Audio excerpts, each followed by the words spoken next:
Why is it important to you that there's more winemakers in Arizona? Just that, the competition, us, tough love, being honest with each other about what we're tasting in each other's wines, helping us all raise the bar together. I think that's really important. Tough love.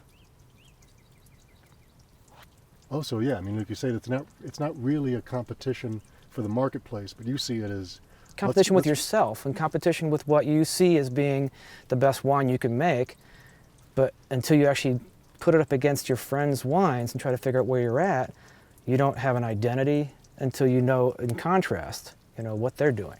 It's that theory of relativity as it applies to winemaking in your backyard. You got to really, you have to put your cojones on the table and really, be honest with yourself and be open to the criticism.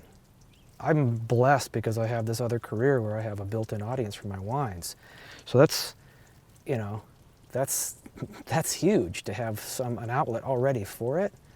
The idea of starting from scratch and having no name for yourself in any other arena, that's daunting. You've been to those festivals. That's brutal.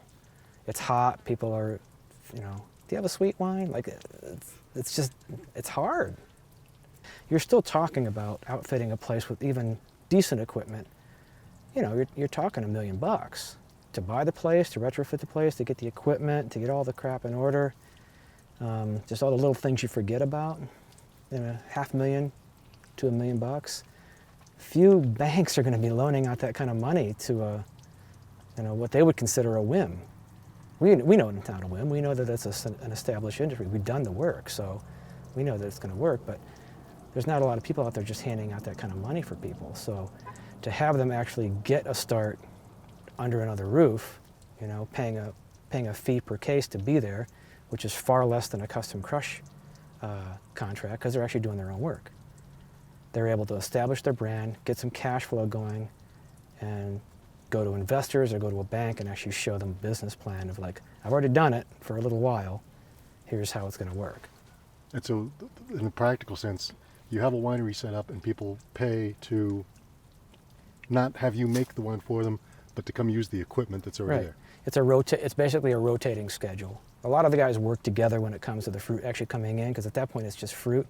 Once it becomes alcohol, then that's where your alternating proprietorship kind of kicks in. So you have your little space where all of your fermented juice or juice in fermentation sits, and there's a common area.